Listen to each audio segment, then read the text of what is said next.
Ya, ya nos está esperando el doctor Basurto. El doctor Basurto nos va a hablar de la crisis asmática. Él es Vladimir Basurto Nolasco, máster en urgencias pediátricas, asistente del servicio de emergencia, pediatra del Hospital Rebagliati, presidente de la Asociación Peruana de Pediatría de Urgencia, directivo de la Sociedad Latinoamericana de Emergencias Pediátricas. Adelante, doctor. Vamos con el tiempo.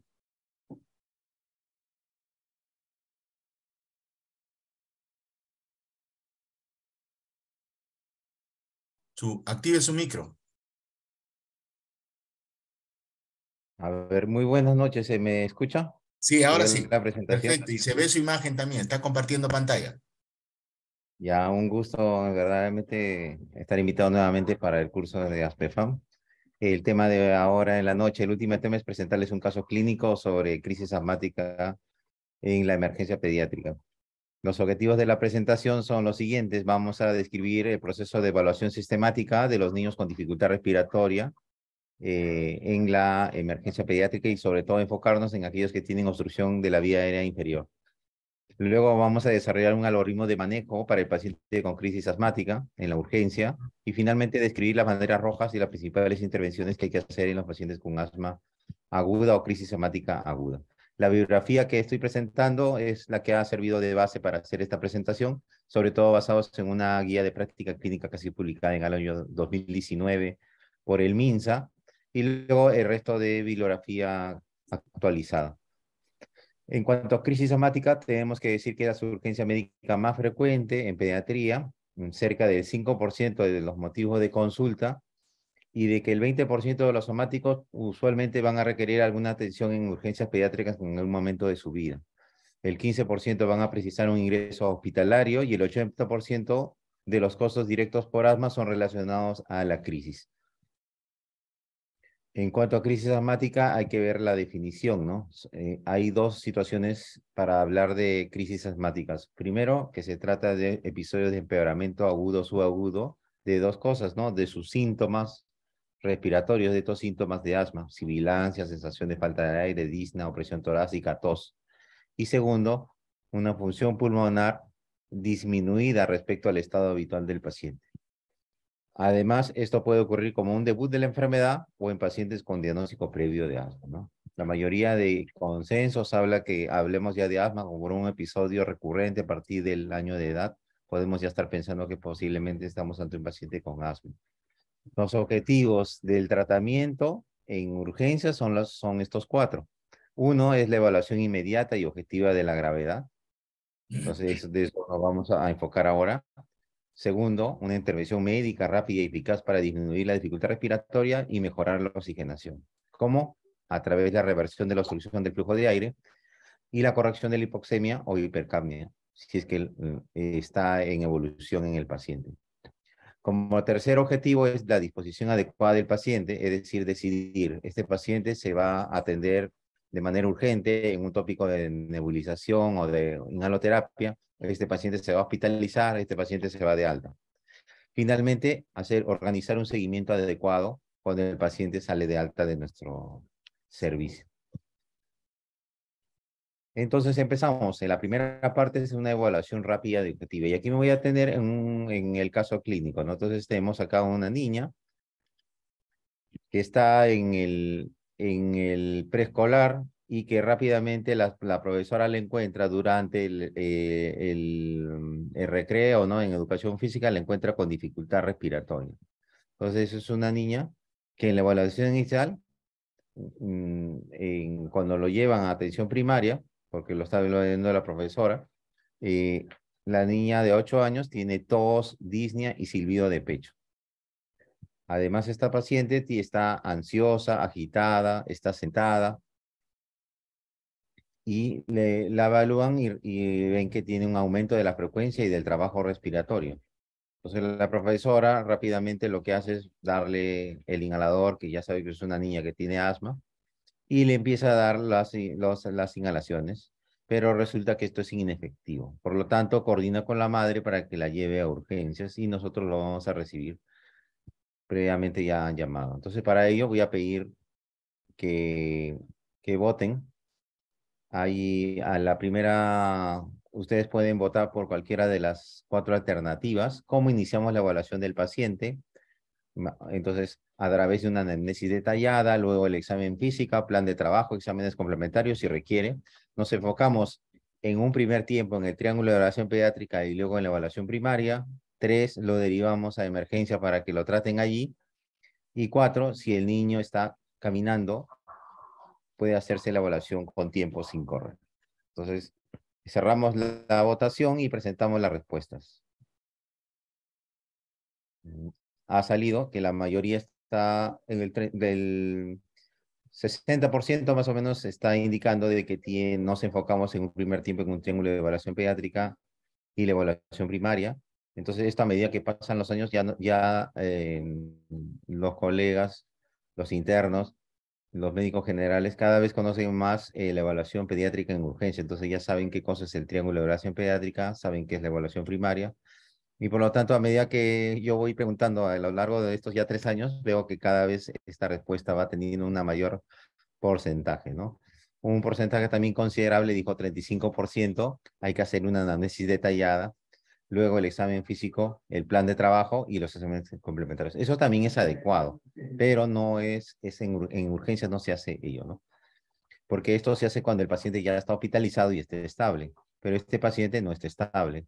Está inestable porque tiene varios puntos en la evaluación que vamos a ver ahora poco a poco, que nos vamos a reconocer que este paciente requiere un manejo urgente y no nos vamos a demorar en una análisis detallada, en ver los antecedentes, en un examen físico completo, plan de trabajo que nos va a requerir mucho más tiempo. Y hasta eso nos puede descompensar más el paciente. Entonces, en un primer momento, en un primer tiempo, nosotros nos enfocaremos en el motivo de consulta, en las constantes vitales, en el triángulo de evaluación pediátrica y en la evaluación primaria. Esto se hace en un primer tiempo, usualmente son los primeros minutos de la evaluación. Y luego ya de ello nosotros hacemos ya una evaluación secundaria, una historia clínica dirigida, un examen clínico dirigido, hacer algunas pruebas específicas ya en un segundo tiempo. Recuerden que en el primer tiempo el objetivo es una conducta inicial y estabilización del paciente. Y en el segundo tiempo ya lograr un diagnóstico específico. Es decir, en urgencias no nos interesa mucho al inicio llegar a un diagnóstico definitivo, sino más en ver nuestra conducta, hacia dónde lo derivamos, hacia dónde, qué requiere este paciente para estabilizarse y finalmente dónde se debe atender. Entonces, para categorizar mejor a esta niña que está llegando a urgencias, tenemos al triángulo de evaluación pediátrica. Esto se hace entre 30 a 60 segundos. Ahí lo que nosotros vamos a evaluar es la apariencia. Entonces, acá tenemos niños con distinta apariencia. Uno luce enfermo, está crítico, y otro que está despierto, pero está tosiendo. Entonces, son diferentes apariencias. También tenemos que evaluar el esfuerzo respiratorio. Un niño con tirajes, un niño que está con tiraje supraesternal, con aleteo nasal, con quejido, con movimiento de la cabeza, con algún estridor. Todos estos signos yo los puedo encontrar sin escuchar al paciente, sin palparlo, sino solamente con verlo los primeros 30, 60 segundos. Y finalmente vemos la piel, ¿no? ¿Qué color tiene? Si está pálida, si está cianótica, si tiene algún moteado. Entonces, estos 3 lados del triángulo pediátrico me van a categorizar a mi paciente en qué problema fisiopatológico tiene y en qué prioridad de atención tiene. Ahora, la segunda votación que les voy a pedir a todos ustedes es que lancen la segunda votación. ¿Qué intervenciones podemos ir realizando? Entonces, esta es una pregunta. Esta pregunta no sé si de repente es la pregunta 3. Pero en todo caso, pueden pasar la 3. De repente la 3 se pasó por la 2. Sí, esta es la pregunta 3. Hay que corroborar la sospecha con una anamnesis, antecedentes y un examen físico. Entonces, el paciente tiene una prioridad 1 de atención inmediata ante riesgo de paro respiratorio inmediate. Pregunta, la 3. Tomar un AGA y alistar el equipo de intubación. Pregunta 4. Posición semisentada, apertura de vía aérea, control de funciones vitales, dar oxígeno si hay hipoxemia. Y la 5, el paciente puede ser derivado a consultorio ya que no es que está crítico. Entonces, yo ya les he ayudado en algo. Votemos y las respuestas. A ver, presentemos las respuestas. Y entonces la mayoría de nosotros está hablando de que el paciente requiere 62%, que requiere tenerle una posición semisentada para mejorar la ventilación, abrir la vía aérea si es necesario, con la maniobra frente-mentón, si es que el paciente está semi-inconsciente. Hacer una evaluación primaria con funciones vitales es importante, y si reconocemos que el paciente está hipoxémico, pues darle oxígeno. Un gran grupo dijo que el paciente tiene prioridad 1, eso lo vamos a ver ahora, si es prioridad 1, 2 o 3. Y otro porcentaje ya menor de 15% dice que hay que cobrar la sospecha con una anamnesis, antecedentes y a veces examen físico completo. Entonces, esto también se hace, pero no en un primer tiempo, ¿no? Y ahorita estamos en el primer tiempo. Esto ya sería en un segundo tiempo. Cerramos y seguimos. Entonces, en la evaluación física en urgencias, nos vamos a hacer siempre 3 preguntas. ¿Hay un problema que amenace la vida en el paciente? La segunda pregunta, ¿está grave? ¿Con cuánta urgencia requiero ser atendido a este paciente? Y la tercera, ¿cuál es el problema fisiopatológico que tiene? Entonces, cada vez que hagamos una evaluación en cada nivel que hagamos, porque ahorita estamos en el triángulo, vamos a hacernos estas 3 preguntas.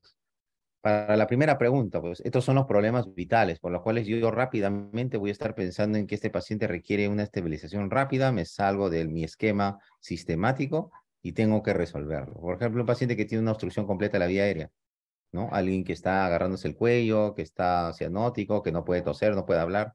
Estamos sospechando que tiene una obstrucción ahí en la vía aérea y hay que rápidamente hacer la maniobra de Heimlich para desobstruirlo. Me salgo de todo y lo voy a salvar. El paciente que no respira, por ejemplo, ese también, que nos llega en paro respiratorio, ese ya sé qué tengo que hacer. Lo reconozco rápidamente y tengo que ir a atenderlo, darle ventilaciones de rescate. Y así hay una serie de problemas, pero este paciente no tiene ningún problema ni respiratorio, ni de vía aérea, ni tampoco de circulación, ¿no? Como una bradicardia o una hipotensión grave que podamos reconocer rápidamente, ¿no? Pero ahorita estamos en el triángulo pediátrico, entonces no hay signos de un shock grave tampoco, entonces tampoco está inconsciente, entonces no hay ningún problema que le amenace la vida, pero aún así podría estar grave. Entonces, ¿cómo reconocemos que un paciente está grave o no? Entonces, el determinar qué tan grave está implica que le dé una prioridad de atención y un tiempo de respuesta del servicio de salud. Entonces, si bien un paciente que está sumamente grave es prioridad 1 y uno que tiene una emergencia antes de los 10 minutos debe ser atendido. Una urgencia antes de los 30 minutos. Entonces, el triángulo me va a ayudar. Si yo tengo un lado del triángulo alterado, por lo menos el paciente tiene una prioridad 3. Si no tiene ningún triángulo alterado, el paciente tiene prioridad 4 o 5. Si el paciente tiene 2 lados alterados, tiene prioridad 2 y debe ser atendido en 10 minutos. Y si tiene 3 lados alterados, el paciente tiene prioridad 1. Entonces, este paciente nos vamos a volver a hacer la pregunta. Entonces, pero también hay otras formas de categorizar al paciente. Entonces, por esto que estoy conversando con ustedes, el paciente está un poco ansioso, pero no tiene trastorno de la conciencia, el paciente tiene signos de dificultad respiratoria y el paciente tiene color de color normal. Entonces, por el triángulo, por lo menos tiene un lado alterado. Sería una prioridad 3. Pero hay otros modificadores que podemos decir cuando nosotros le hacemos un triaje a un paciente al ingresar al hospital. Por ejemplo, si el paciente, la mamá lo trae por dificultad respiratoria, nosotros vamos a categorizarlo. Si viene en parada o con alteración de conciencia o una dificultad grave, entonces será prioridad 1. Si tiene una dificultad respiratoria pero sin alteración de la conciencia o una dificultad severa sin alteración de la conciencia, sería una 2. Si tiene una dificultad leve a moderada, sería una 3. Entonces, este paciente, por los signos que más adelante vamos a ir categorizando, tiene una prioridad 2. Aquí, según la saturación, nuestro paciente rápidamente lo saturamos, respiratoria 45, saturación 88, entonces él estaría en una prioridad 2 de atención, porque está con hipoxemia. Entonces, por el triángulo sería 3, pero por estos modificadores, el paciente tiene 2 y debería ser atendido dentro de los primeros 10 minutos. ¿Cuál es el problema fisiopatológico? Es la tercera pregunta. Entonces, el triángulo, de acuerdo a los lados que nosotros estamos encontrando, vamos a ver cómo lo categorizamos. Entonces, si no tiene ningún lado del triángulo, diremos que está estable, y si tiene algún lado alterado, está inestable. Ahora, si combinamos, el paciente lo único que tiene es alteración de la respiración, y la apariencia y la circulación están alteradas, por lo tanto, estamos ante una dificultad respiratoria. Muy bien, entonces, como ven, con esta primera evaluación rápidamente nosotros ya podemos hablar de que si el paciente está estable con una dificultad o está inestable con una falla respiratoria. ¿Cómo reconozco a la falla? Porque el paciente está con dificultad respiratoria y a la vez está con trastorno de la conciencia, con hipoactividad, con somnolencia, con falta de respuesta. Entonces, ese paciente que tiene gran dificultad y que está con problema de conciencia ya es una falla respiratoria. Si el paciente tiene un lado del triángulo alterado, y podríamos decir también en algunos lo categorizan como inestable, pero para falla respiratoria tendría que tener la conciencia alterada. Entonces, si nuestro paciente tiene una dificultad, rápidamente veremos el motivo de conducta, breve en la entrevista en el consultorio de urgencias, haremos una breve entrevista a los padres, le pondremos en una posición de confort, haremos la evaluación primaria y le pondremos una prioridad de atención. Si el paciente lo haremos el triángulo, la valoración primaria, le colocaremos el monitor, haremos el sample y evaluaremos la gravedad de la crisis, ¿no? Si el paciente está inestable, rápidamente pues determinamos que es un asma de riesgo vital y rápidamente nos iríamos a manejarlo de acuerdo a las guías PALS con oxígeno, beta-2 agonistas intensamente, consultar a UCI y probablemente darle un soporte respiratorio. Siempre que evaluamos a un paciente con asma, considerar siempre nuestro diagnóstico diferencial, porque no todo lo que sirve es asma. Y en el caso clínico, ¿qué pasa? Bueno, nosotros vamos a hacer el ABCD, y bueno, acá hay una fórmula que les quiero compartir. Si a veces los pacientes vienen muy grave y no lo podemos pesar, pues aquí tenemos una fórmula de acuerdo a la edad para calcular más o menos el peso aproximado. La otra forma es tallarlo, y de acuerdo a la talla, hay una cinta específica que nos dice el peso que tiene el paciente. Finalmente, cuando vean a pediátricos en urgencias, conviene que ustedes tengan una tabla como esta que he sacado del Harry Lane, entonces donde tú tienes ya los valores normales de presión, los valores normales de cardíaca de acuerdo a la edad, los valores normales de respiratorio para la edad y los valores normales de presión, como ya mencioné. Entonces, esto nos va a ayudar para determinar si está normal o anormal. Nuestro paciente le hacen los signos vitales, satura 88, cardíaca 42. Estamos hablando de una niña de 8 años, que lo normal es que tenga una frecuencia respiratoria menos de 20. Una cardíaca de 130, cuando sabemos que lo normal para esta edad es tener entre 60 y 100. Temperatura de 36,6, pH 102,60, que es normal, el peso es 25, y ahí ya tenemos ya varias cosas alteradas. En el ABCD vemos que la vía aérea está permeable, la boca y nariz sin secreciones, el aleteo nasal sin retracciones intercostales, tiene retracciones intercostales, hay aleteo nasal, tiraje supraesternal, supraclavicular, a la auscultación hay sibilancias difusas, inspiratorios y expiratorios. Entonces hay un gran compromiso respiratorio en cuanto a la polimnia que vemos con politirajes, llegando hasta el aleteo nasal, y la auscultación de sibilancias en ambos tiempos.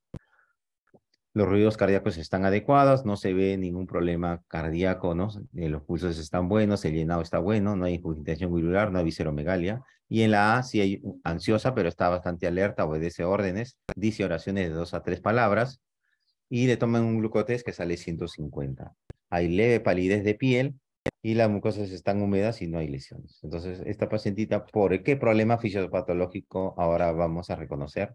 Entonces, ya una vez terminado la evaluación primaria, ya no podemos decir como con el triángulo, que es dificultad respiratoria, shock, falla cardiopulmonar, no. Ahora con la evaluación primaria completa ya tenemos que definir qué problema tiene, ¿no? Entonces, nos lanzamos la pregunta 2, que era la que se adelantó. A ver, sale la pregunta 2. Y votamos.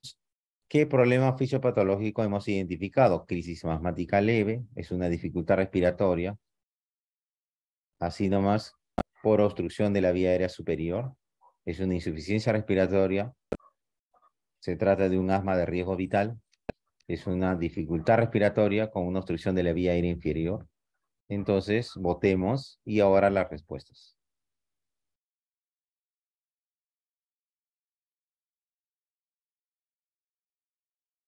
Muy bien. Lancen las respuestas. Y acá está todo bien dividido, casi 25% todos.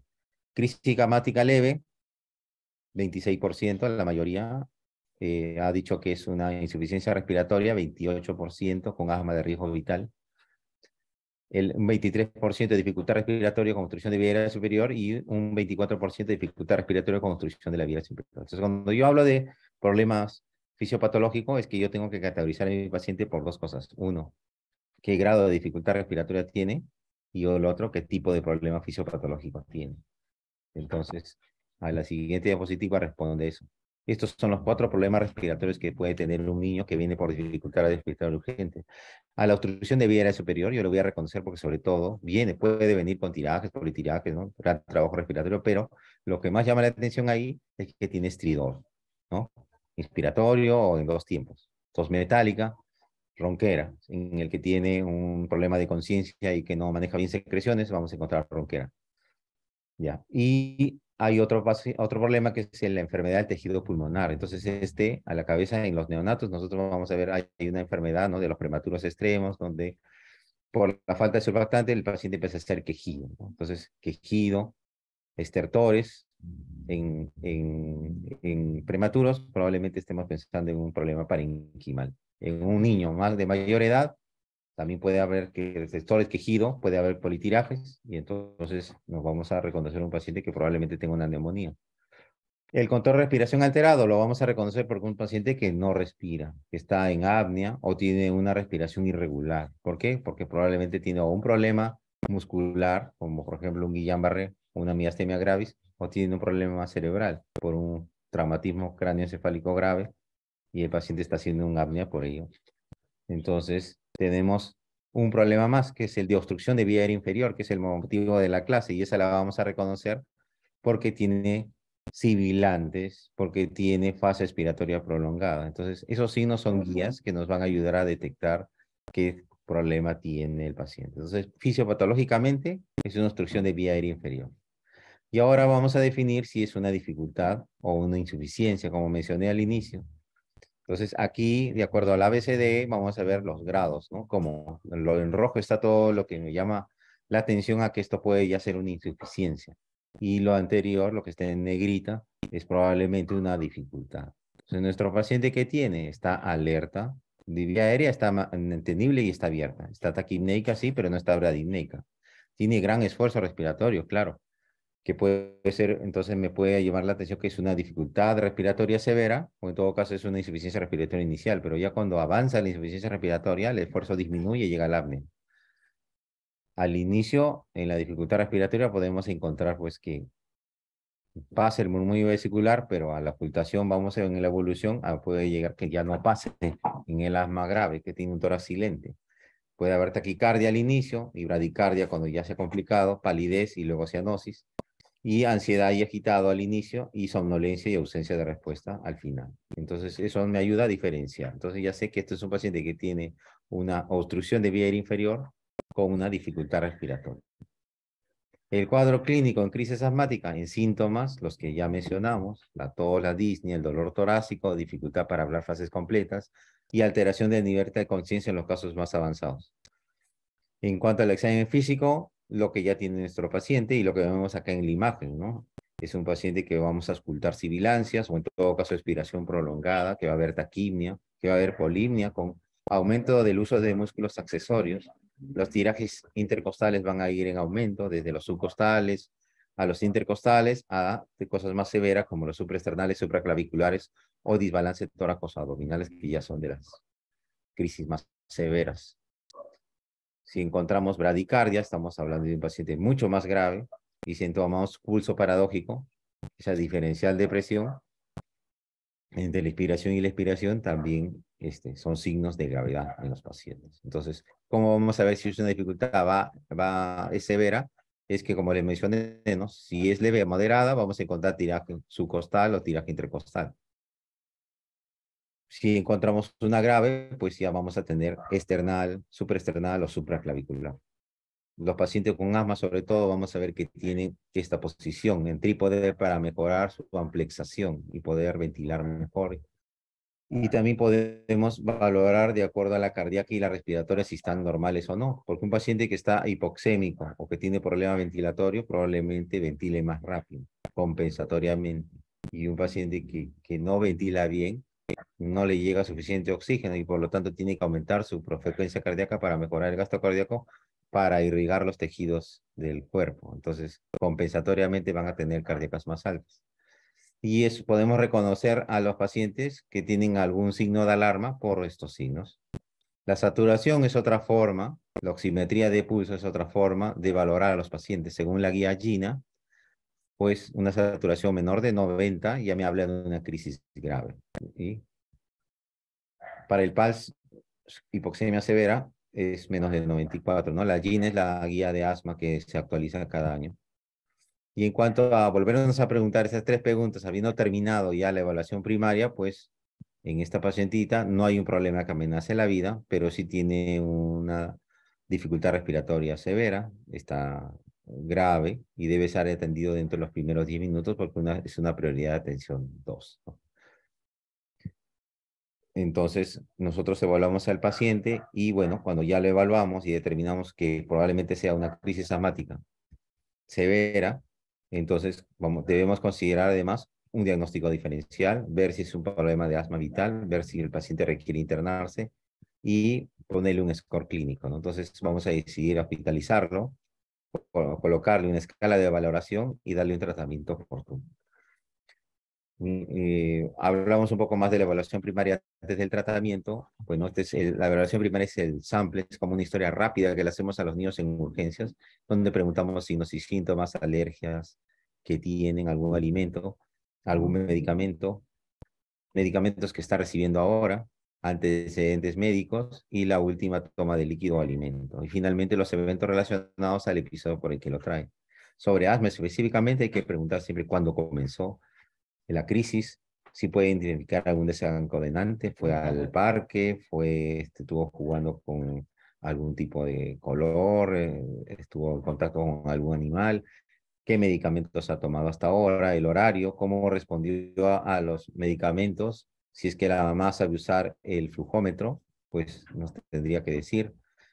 En todo caso, también ver cuál es su basal, qué tan seguido cursa con sibilancias, qué tan seguido va a emergencias, cuántas veces se ha hospitalizado, si ha sido intubado alguna vez, si ha ingresado a UCI, y si tiene otras condiciones médicas que podrían considerar como un factor de riesgo, ¿no? Si hay fumadores en la casa, otros medicamentos, algún remedio de hierbas que haya recibido. Entonces, a este paciente se le hizo el sample, veíamos que es un paciente que está con tos, congestión nasal, dificultad respiratoria y también tiene dolor abdominal, que es un paciente que tiene ya alergia conocida al maní, que hace a veces ronchas, a veces hace broncoespasmo asociado a la ingesta de maní, que el paciente está recibiendo salbutamol 4 veces ayer, le dio la mamá, y 3 veces antes de ir al colegio. En el colegio también recibió, sí, mejora real de los síntomas. También fue tratada con un preparado para la tos de venta libre, que no recuerda el nombre del jarabe. La mamá recibe fluticasona, 50 microgramos, 2 por cada 12 desde hace un año, pero que con adecuado cumplimiento, que la mamá se le acaba y no lo vuelve a comprar, y además que aún no ha sido hablado por neumología. En cuanto a historia clínica previa, es un paciente que es asmático de los 4 años. Recuerden que tiene 8, que ha sido hospitalizado por sibilancias y neumonía, que requirió intubación una vez, requiriendo ventilación mecánica, salbutamol endovenoso, corticoide endovenosos, sulfato de magnesio intravenoso. Hubo otra segunda vez que ingresó a UCI para los 6 años, manejado con BiPAP, alta al cuarto día y 2 hospitalizaciones ya en sala de pediatría, solamente requiriendo oxígeno y terapia del asma, ¿no? El papá y el hermano son asmáticos. En cuanto a la última comida, dice que ha comido poco y la última en la noche, no quiso comer en el día. Entonces prácticamente no come casi desde ayer. Pasó una semana en la casa del primo donde hay fumadores, o sea, se fue a visitar a los tíos. Hace 2 días está con tos y congestión y desde ayer tiene disnea, aumento de la dificultad respiratoria, dolor abdominal asociado con la tos y mayor disnea hoy en clase. Entonces, con estos datos, pues ya nuestra perspectiva sobre el paciente, que ya sabemos que tiene una crisis asmática severa, sabemos que además tiene factores de riesgo. Entonces, factores de riesgo para que tu paciente sea un asma fatal son estos, ¿no? Exacerbación severa y reciente y rápido empeoramiento, ingreso a la UCI, hospitalizaciones anteriores en los últimos 12 meses, uso reciente o concomitante de corticoide vía oral, que no se reciba tratamiento con corticoides inhalados, que se haya utilizado más de un frasco de MDI, o sea, del salbutamol inhalado el mes anterior, que haga que tenga de bajos recursos económicos o un lugar alejado, ¿no? O una condición psiquiátrica, la comorbilidad, porque tener una alergia alimentaria o una enfermedad cardiovascular y la pobre adherencia al tratamiento. Entonces, todos ellos, los que estoy subrayando, son los que tiene ahorita el paciente. Entonces, tiene factores de riesgo de asma que podría ir a UCI. Entonces, este paciente ya desde ese factor de riesgo, estoy pensando que ya es otro paciente. No solamente es una crisis asmática severa que podría mejorar con el tratamiento que le voy a dar y después irse a su casa, sino que este de entrada tendría que ya dejarlo en observación, igualmente darle el tratamiento, ¿no? Ahora, ¿cómo valoramos la crisis? O sea, ahorita rápidamente estamos valorando por el grado de dificultad, porque estamos viendo que tiene tirajes, ¿no? Externales, supraesternales, supraclaviculares, pero también nosotros podemos valorar de acuerdo al triángulo, ¿no? Entonces, si es un problema que según el triángulo solamente está alterado un lado o ningún lado, no amenaza la vida. Y si está alterado los tres lados del triángulo, sí amenaza la vida, o si está alterado la respiración y la apariencia, también amenaza la vida. Eso sería una falla respiratoria, y si los tres lados, sería una falla cardiorrespiratoria. Otra forma de categorizar a la crisis asmática es de acuerdo al flujómetro, ¿no? Pues medirle el pico expirado, el paciente ya debe tener un predicho o ya un mejor valor cuando está sano, y luego en urgencias, cuando llega al ingreso, nosotros le vamos a hacer soplar el aparato. De acuerdo a esto, nosotros podemos categorizarlo como leve, moderada o severa. En todo caso, si no lo disponemos, hay scores, ¿no? La guía PALS nos da una adecuada categorización del paciente de acuerdo a los signos y síntomas que nosotros le vamos a encontrar, y de acuerdo a ello lo categoriza como leve, moderado, severo o con falla respiratoria inminente. Entonces recuerden, mire, ¿no? Entonces los pacientes que tienen una crisis leve pues están caminando, pueden acostarse, hablan oraciones normalmente, pueden estar agitados, tienen una frecuencia respiratoria aumentada y se escuchan sibilancias, claro, pero la cardíaca usualmente es menos de 100, no hay pulso paradójico, el PF es usualmente más de 70% y usualmente no están hipoxémicos, pero a partir ya del grado moderado nosotros ya encontramos ya hipoxemia. El paciente puede hablar, pero en todo caso se cansa cuando habla, dice solamente frases. En el severo ustedes van viendo que ya solamente dice palabras, ¿no? Y usualmente va agitándose cada vez más, ¿no? Y la frecuencia respiratoria va en aumento, la cardíaca va en aumento y el PEF, ¿no? Que es del flujómetro, va en disminución. Entonces, un paciente grave satura menos de 90, como mencionaba en las guías GINA, ¿no? Para la crisis asmática severa. ¿Y cómo reconocemos a la falla respiratoria inminente? El paciente está somnoliento, está confundido, hay un movimiento tóraco-abdominal paradójico, hay ausencia de sibilancias, hay bradicardia, y el paciente, pues, tiene pulso paradójico, ¿no? Entonces, así podemos reconocerlo rápidamente. Entonces, esta tabla, tómenle foto, o en todo caso, revisen la guía PALS. Y otra forma es la que presenta Gina.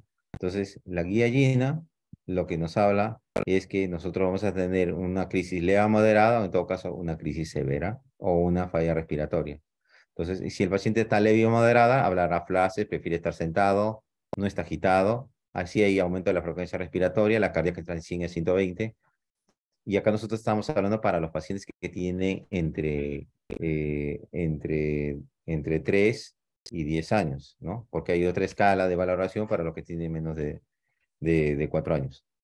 Y una severa, vamos a ver que el paciente habla solo pocas palabras, es sentado encorvado, agitado, y la frecuencia respiratoria ya aumenta mucho más, la cardíaca aumenta mucho más y las saturaciones están bajas, ¿no?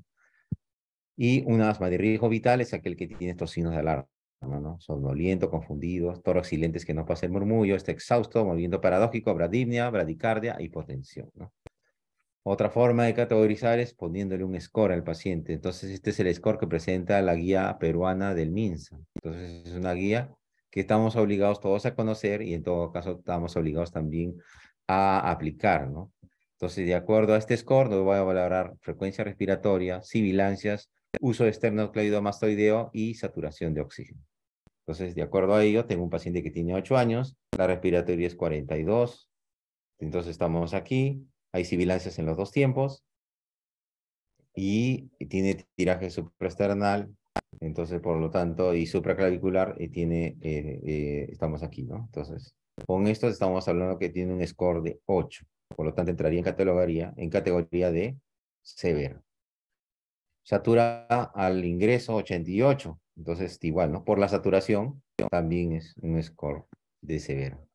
Entonces, ya hemos categorizado o por clínica, o por triángulo, o por score, que esta es una crisis severa. Entonces, en urgencia ya lo hacemos todo mucho más rápido, pero lo hago más o menos digregado para que más o menos ustedes metodológicamente lo puedan hacer cuando vayan al CERMO en su internado. Los exámenes auxiliares. Puede tomarse todos los exámenes auxiliares, pero en general una crisis leve no le tomaremos análisis, una moderada tampoco. Son en casos graves o insuficiencia respiratoria, consideraremos el AGA, hemograma, dosaje de potasio, porque va a requerir varias nebulizaciones y probablemente el potasio baje para ver si que tiene una coinfección respiratoria rectante de fase aguda y el AGA para lograr el PAFI, ¿no? O el CO2. Lo otro es monitorizar siempre con un monitor de electrocardiograma porque los niveles de potasio pueden bajar o en todo caso puede suceder una arritmia. Imagen de radiografía de tórax solamente cuando nosotros consideramos que una sospecha de complicaciones. Entonces tenemos, por ejemplo, aquí un paciente que tiene una crisis asmática severa, que tiene una telectasia subsegmentaria, ¿no? En el tercio superior del emitor derecho y tiene un atrapamiento de aire bilateral. En la placa lateral vemos también, ¿no? Que hay gran atrapamiento de aire. Y las complicaciones que puede suceder en un paciente con crisis asmática son atelectasia, enfisema subcutáneo, que puede suceder un neumotórax por el atrapamiento de aire severo, neumomediastino, insuficiencia respiratoria, paro respiratorio. Entonces, ¿qué más tenemos? Bueno, aquí tenemos un paciente que tiene atelectasias múltiples y que tiene aquí un neumomediastino, ¿no? Neumomediastino. Acá ustedes están viendo que además tiene enfisema subcutáneo, ¿no? Enfisema subcutáneo. Ahora, una última pregunta para que voten todos ustedes. Lancemos la última pregunta. ¿Qué intervenciones podríamos hacer en este paciente que ya hemos categorizado como crisis asmática severa? Entonces empezamos a votar. Clave A, salbutamol en MDI, 10 puff cada 20 minutos por 3 veces y prednisona bioral.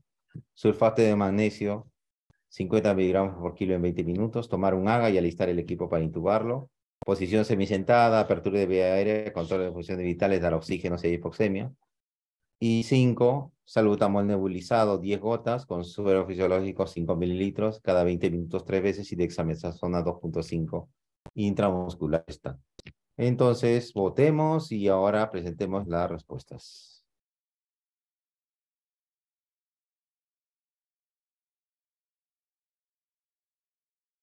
A ver, vemos las respuestas. Bueno, la mayoría se ha decantado por la nebulización, 71%, nebulizado 10 gotas y con dexametasona 2.5. Entonces, esto también puede ser factible si no pudiese puesto las dosis, ¿no? Entonces, aquí las dosis son insuficientes, son muy pocas gotas de salbutamol para los 25 kilos de peso y la dosis de dexametasona no es adecuada. Entonces, no sería la respuesta adecuada, pero sí en fármacos, sí, pero no en dosis. Posición semisentada y apertura de vía aérea y función, claro, esto es importante, pero es ya para la evaluación inicial. Ahora me están pidiendo el manejo. Entonces ya no sería aquí. Tomar un AGA. Podría ser interesante tomar un AGA, pero ya estoy pensando en intubarlo. Yo creo que primero lo manejamos, ¿no? Porque intubar a un paciente sin haberlo manejado puede hacer que se complique el paciente en plena intubación. Un 5% dijo que era sulfato de magnesio, era de elección. Claro, se debería usar, pero no es de primera línea, ¿no? Esto es ya de segunda línea. Y un 15% marcó la respuesta correcta, que era darle salbutamol en MDI y la prednisona bioral. Y ahí responderemos, digo, por qué, ¿no?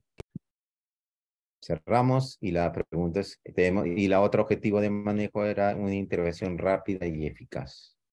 Entonces, nuestro paciente ya le hemos evaluado, ¿no? Y ya sabemos si es un asma de riesgo vital, tendremos que intubarlo pasarlo a unidad crítica de shock trauma. Y si nuestro paciente no está somnoliento, pero sí está inestable, en todo caso, no está confuso, somnoliento, exhausto, con tórax silente, pues nosotros lo categorizamos como leve, moderado, severo, de acuerdo al score clínico que estemos utilizando, ¿no? Entonces, si nosotros tenemos un paciente con dificultad respiratoria que requiere urgencias, ya lo que hicimos las medidas iniciales. Frente mentón, succiones si es que es necesario para despejar la vía aérea. Considere una cánula orofaringe o nasofaringe de acuerdo a que si abra o no la apertura de la vía aérea. Esos son los pacientes inconscientes o semi-inconscientes. Dar oxígeno si es necesario con un dispositivo de alta concentración de oxígeno como la máscara reservorio. Administre la medicación inhalada para los pacientes que tienen crisis asmática, como el salbutamol, ¿no? Y una mascarilla de nebulización. Y bueno, si en todo caso el paciente empeora, prepararse para darle una vía aérea avanzada, ¿no? Y colocarle un acceso vascular. Esas son en medidas generales, ¿no? Nosotros vamos a ver que el manejo del asma agudo, del ataque de asma, es, como podríamos decir aquí en esta figura, es escalonado, ¿no? Lo que esté en la base o es piramidal, ¿no? Se hace lo más frecuente y con la mayoría sale es con la base, con el salbutamol, con el corticoide, con el oxígeno y con el hipatrop, con el bromuro de hipatrop. Si no sale con esto, pues empezamos ya el sulfato de magnesio. Si no sale con ello, seguimos con todo y aumentamos ahora el salbutamol en nebulización continua. Y si no mejora, iremos a infusión de sulfato de magnesio. Si no mejora, iremos con animofilina y así vamos siguiendo hasta el final, ¿no? Pocos casos llegan a la ventilación mecánica, la mayoría sale con la primera línea de manejo, con la segunda.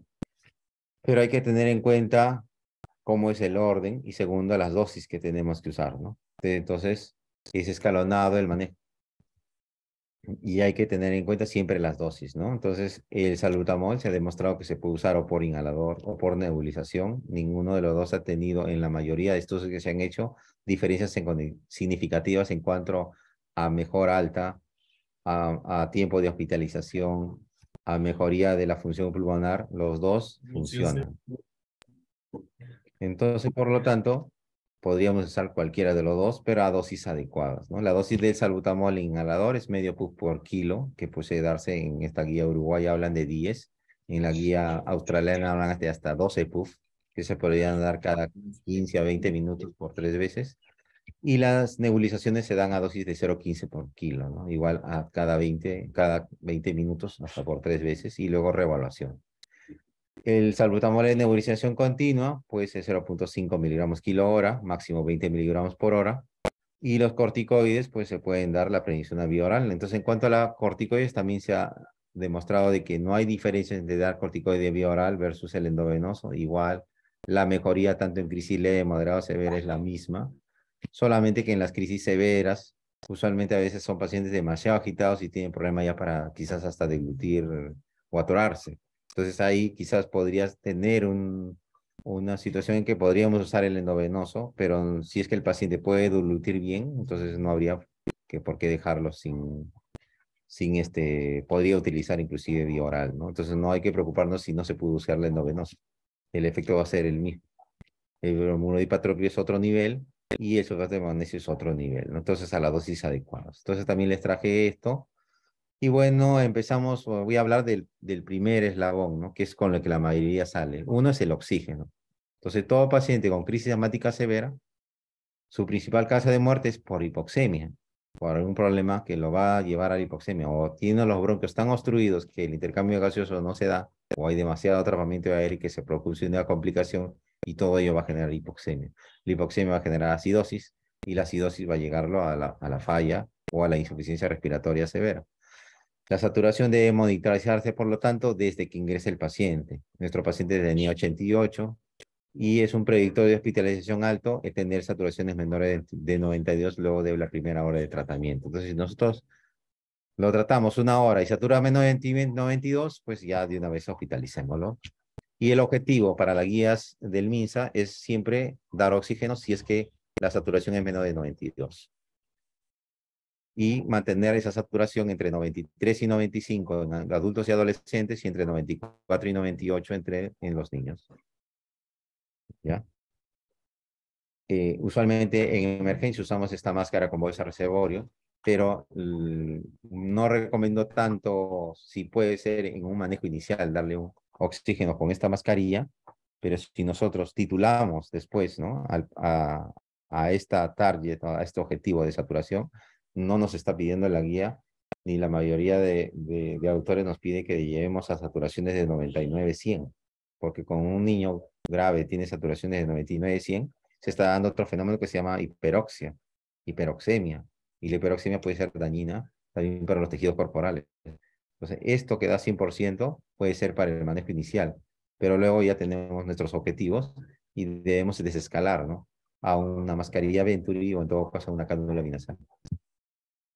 Segundo, que también está dentro de la base de la pirámide, los beta-2 agonistas. El que conocemos y el que más usamos es el salbutamol. Antes usábamos el fenoterol, ya cada vez más escaso, pero en todo caso el salbutamol tiene menos eventos adversos. Y su mecanismo de acción es que produce relajación directa del músculo liso bronquial. El salbutamol en MDI, como les mencioné, tiene el mismo efecto de la solución para nebulizar. Por lo tanto, ambos pueden ser utilizados. En la época del COVID hemos empezado a usar mucho más el MDI y se vio que cada vez es lo mismo. Se empezó a usar menos nebulización porque había un riesgo teórico de que se podía dispersar las partículas virales del virus, ¿no? A través de las nebulizaciones, pero siempre fue eso teórico, nunca se ha demostrado, pero igual se dejó de usar más por ello. Y en todo caso hemos usado más MDI y nos ha ido bien, ¿no? En las crisis severas inclusive. En cuanto a la nebulización continua, ya que es en grado mucho mayor, ¿no? Ya va en terapia de tercera línea, ahí la dosis es esta, ¿no? De 0,15 a 0,45 por hora, máximo 20 miligramos por hora, y cuando usamos esto siempre hay que controlar los niveles de potasio. La administración frecuente de salbutamol a dosis altas en pacientes deshidratados puede conllevar a taquicardia grave y que esto amerita de que el paciente esté bien hidratado por ello, ¿no? Entonces hay que tener en cuenta que estos pacientes, como en el caso de esta niña que vino de la evaluación secundaria, que había comido poco desde la noche anterior y recién está saliendo del colegio, lo están llevando a urgencias. Entonces no comió el desayuno bien y con todo el trabajo respiratorio que tiene, probablemente es una niña que ya venga deshidratada. Y si va a recibir salbutamol frecuentemente, pues ello puede conllevar a que tenga una hipovolemia mayor. Corticosteroides, entonces los corticosteroides, su mecanismo de acción son las que ustedes ven ahí, pero sobre todo lo que le traigo a esta diapositiva es que comienzan a hacer su efecto recién entre 1 a 3 horas y alcanzan el máximo efecto entre 4 y 8 horas. Entonces es necesario por eso darle el corticoide ni bien ingresa, pero no porque va a ser el efecto ahí mismo, sino porque va a ser el efecto recién a partir de la hora. Entonces no vamos a empezar a darlo después de haberle dado la terapia de rescate, darle el salbutamol, del salbutamol después de 1 hora o 2 horas de manejo, le vamos a dar el corticoide, pues nuestro paciente se va a quedar mucho más tiempo. La duración de la terapia depende de la respuesta clínica. A veces damos un curso de 3 días, si es una leve y probablemente una severa requiere hasta 5 a 7 días. Si pasa de 7 días va a requerir reducir el tratamiento. Y acá les traigo un esquema de lo que podrían ustedes tener en su hospital o en su centro de salud. No todos los fármacos hay, ¿no? En algunos hospitales hay prednisona, hay hidrocortisona. En mi hospital usualmente tenemos metilprednisolona, a veces no hay hidrocortisona. En otros hospitales hay solamente dexametasona, pero todos los corticoides tienen dosis y todas funcionan casi bajo el mismo nivel para la crisis asmática. Aquí tiene las dosis y la dosis máxima. Entonces, nuestro paciente, volvemos al algoritmo, ya lo hemos categorizado, es una crisis asmática severa, pero hablaremos un poco más quizás en la leve y quizás en la moderada. Si hablamos de una leve, este es de la guía del MINSA, entonces le daremos salbutamol como terapia de rescate. Aquí ellos ponen 2 por cada 10 minutos, pero lo que usualmente ya nosotros hacemos es o eso o lo hacemos ya la dosis de medio pus por kilo cada 20 minutos. Y esto se revalúa el paciente en su score pulmonar y la saturación, la cardíaca, la respiratoria y el examen físico dentro de 1 hora. Si el paciente tiene buena respuesta, es decir, tiene una mejoría clínica y el score pulmonar es menos de 3, pues se dará de alta con sus indicaciones, ¿no? Y los corticoides por 3 días o 5 días, de acuerdo a como nosotros lo hemos visto, un plan de acción para el paciente, darle su cita para ser reevaluado, evitar los desencadenantes y reevaluación en 72 horas. ¿Qué pasa si el paciente tiene una crisis moderada o después de la primera hora de la leve no mejora o empeora? Pues a este paciente valoraremos si requiere oxígeno, si satura menos de 94 en los lactantes, menos de 92 en los mayores. Y entonces el salbutamol se le va a dar pues igualito, ¿no? Cada 20 minutos agregaremos el corticoide sistémico, usualmente es bioral, y en una hora se reevaluará. Si no tiene respuesta, pues se darán, bueno, que la guía, esta recomendación de la guía que se podría agregarle bromuro de patrón y revolver en una hora. Si mejora, se va de alta y no mejora, se hospitaliza. En nuestro caso es una crisis enzimática severa. A este paciente le tendríamos que dar oxígeno, tendríamos que darle salbutamol. Acá ellos mencionan que podría nebulizarse cada 20 minutos o darle en PAF a dosis más altas.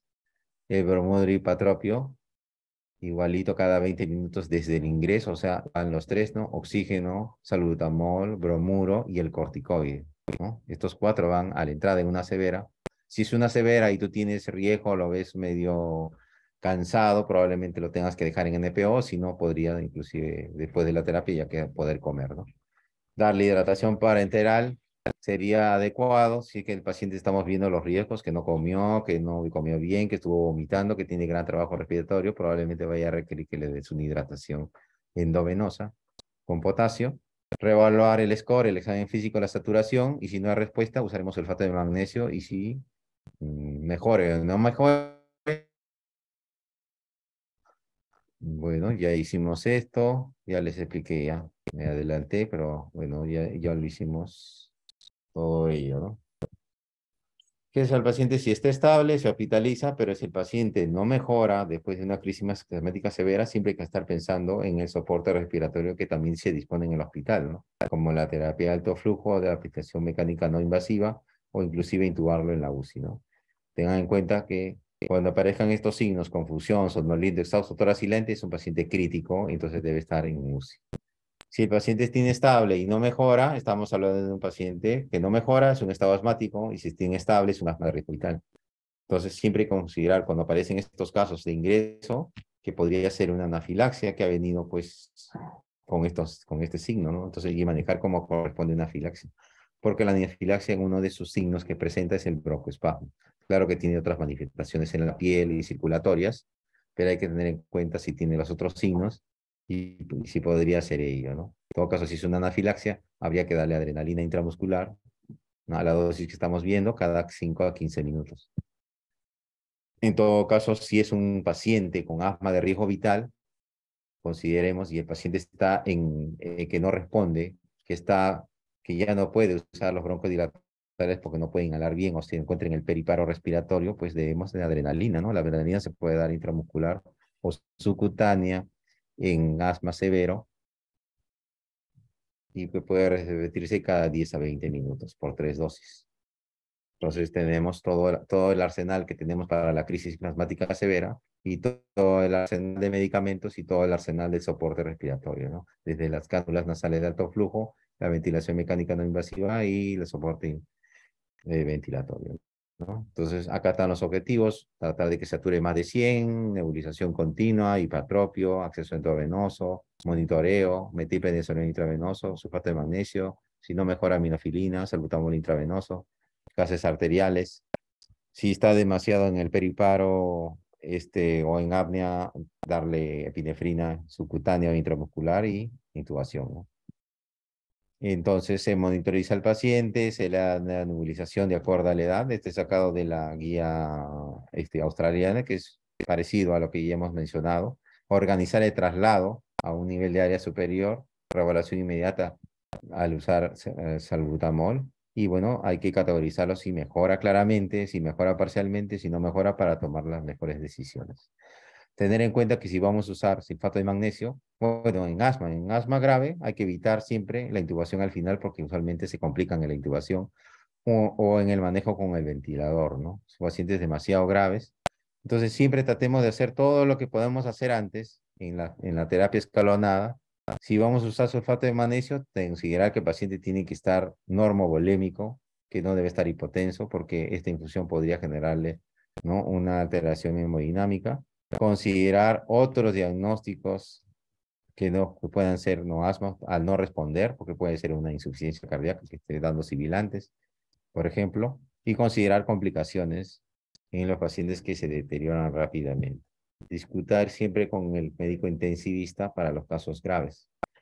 Si el paciente está en paro, pues le tendremos que dar una ventilación con bolsa mascarilla, o con un ritmo relativamente lento a la usual, porque lo que queremos es que bote el aire que ingresa por las ventilaciones de rescate, y que demasiadas ventilaciones o ventilaciones con demasiado volumen pueden resultar en complicaciones, ¿no? Es como distensión gástrica, neumotoras o atrapamiento de aire severo. Podríamos utilizar ventilación no invasiva, intubar al paciente, y si lo intubamos tendría que ser con un tubo con balón. Y ahora definir el destino del paciente, que es el objetivo, ¿no? Entonces, ¿cómo reconocemos? Como todo, este es un resumen de todo lo que hemos hablado. Falla respiratoria inminente, ¿qué signos son? Lo que ya varias veces lo he repetido. Los criterios de internamiento son estos, ¿no? Si es que es una exacerbación moderada que continúa desde el día anterior y que está acompañada con alteración del sueño. La utilización repetida de beta-2 agonistas inhalados o analgésicos orales en el hogar por este episodio, antecedentes de exacerbación grave o insuficiencia respiratoria, no mejora con el tratamiento ambulatorio en 2 horas, pacientes con menores de 2 años con exacerbación moderada y complicaciones. Y criterio de referencia, si estamos en un nivel menor para un nivel superior, son los que ven aquí abajo. Y en todo caso, también hay criterios para internamiento en UCI, que son los que ven ustedes aquí, ¿no? Una cianosis o hipoxemia grave con un PO2 menos de 60, un PO2 más de 34, porque al inicio en el asma barre mucho CO2 porque está compensando, pero cuando digamos que el CO2 está normalizando, es un paciente que ya está empeorando. Mínimo movimiento del tórax o tórax silente, retracciones severas, letargo, estado confusional o paro cardíaco. Esos pacientes deben ir a UCI. Y este es un trabajo que se hizo con pacientes que ingresaban a emergencia.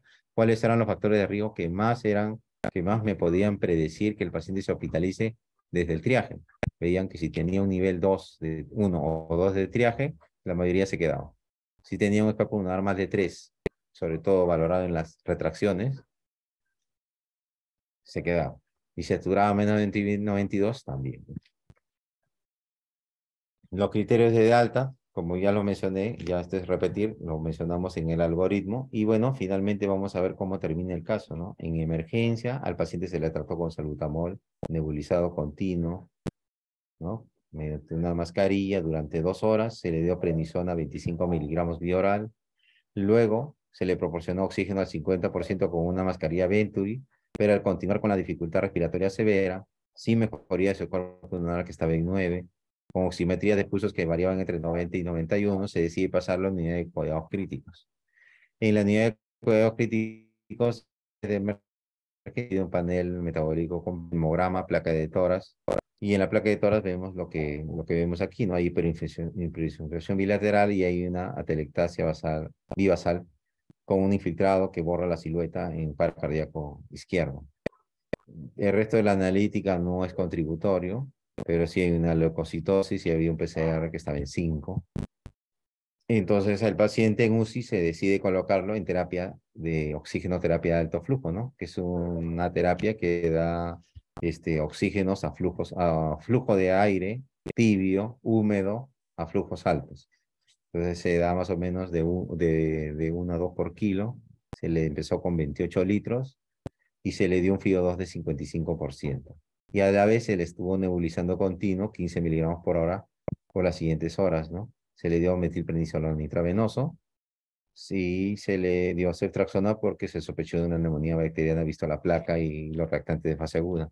Luego de 1 hora en cánula de alto flujo, la frecuencia respiratoria que estaba en 45 bajó a 30 y las retracciones supraclaviculares disminuyeron. Las sibilancias se mantuvieron todavía, entonces el paciente luego de 3 horas ya el oxígeno se redujo a 40%, su respiratoria bajó a 28 y tenía solamente sibilancias expiratorias. Entonces, y luego de 24 horas ya se retira la cánula de alto flujo, el score pulmonar es 4 y sale de alta a los 4 días con fluticasona. Un preventivo y un plan de manejo porque un paciente que tenía mal manejo, tanto familiar y tanto como en seguimiento, ¿no? Entonces, conclusiones.